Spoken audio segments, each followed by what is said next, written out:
Patterns! Oh, you people are obsessed with them.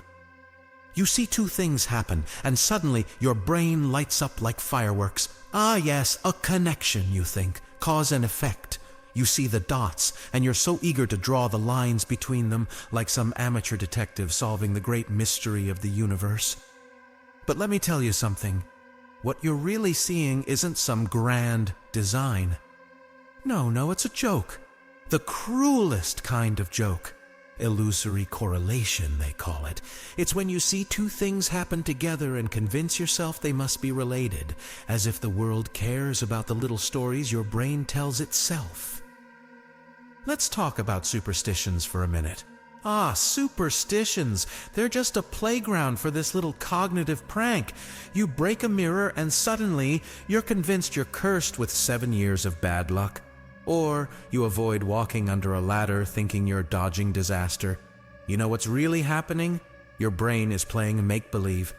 It takes some random event, a broken mirror, a ladder, and stitches it to the next bit of misfortune in your life, like some kind of demented patchwork quilt. And you believe it.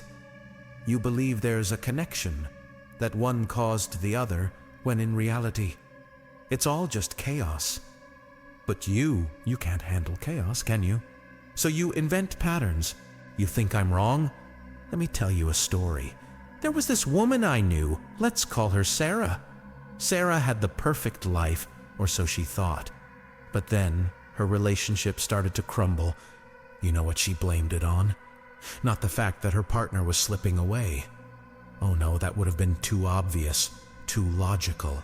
Instead, she was convinced it was because she bought a new sofa. A sofa. Because the day that couch was delivered, she had her first big argument with her partner. The next day, another fight. By the end of the week, she was convinced the sofa was cursed. So what did she do? She got rid of it. Tossed it out. As if her relationship was hanging by the threads of that upholstery. But guess what? The fights didn't stop because the real cause wasn't the damn sofa. It never was. But that's what you do, isn't it? You latch on to the most convenient explanation, the one that fits your neat little narrative, the one that makes you feel like you've got a handle on things. You ignore reality in favor of these fantasy connections you've created. Because that's easier, isn't it? Easier than admitting you don't know what the hell is going on. Oh, but it's not just superstition, this little illusion. It's everywhere. How about this one? Crime and poverty. People see a rundown neighborhood and instantly connect it to crime. Ah, of course, they say, the poor must be criminals. They don't see the real complexities at play, the systemic issues, the history. No, they see poverty, and their brain draws a line straight to violence.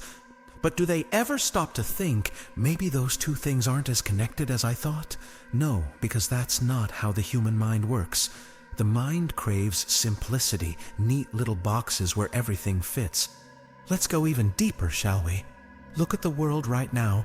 Every headline, every bit of fear-mongering on your newsfeed. A couple of terrorist attacks and suddenly everyone who looks a certain way or practices a certain faith becomes the enemy.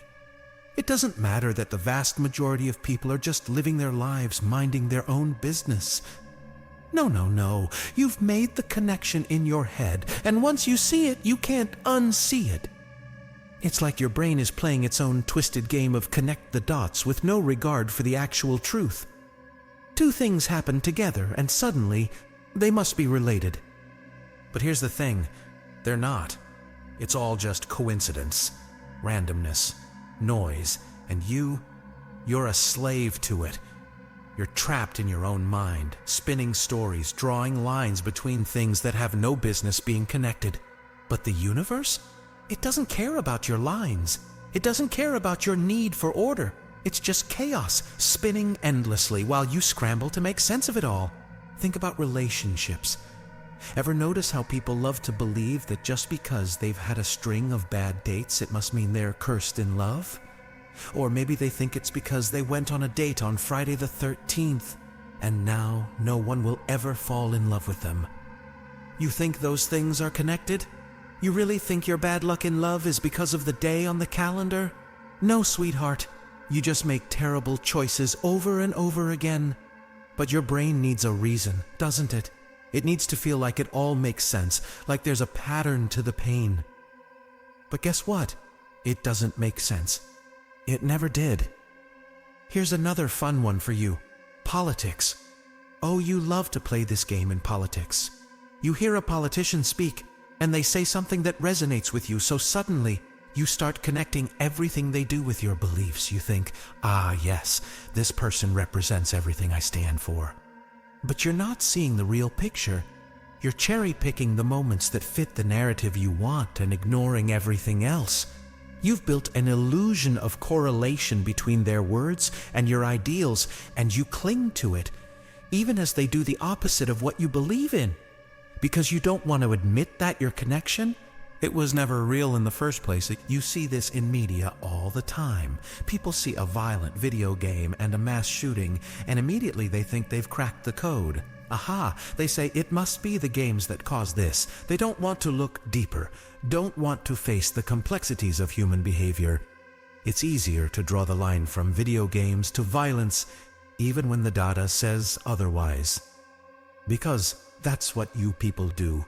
You simplify, you make up stories, you cling to false patterns because they make the world seem less terrifying.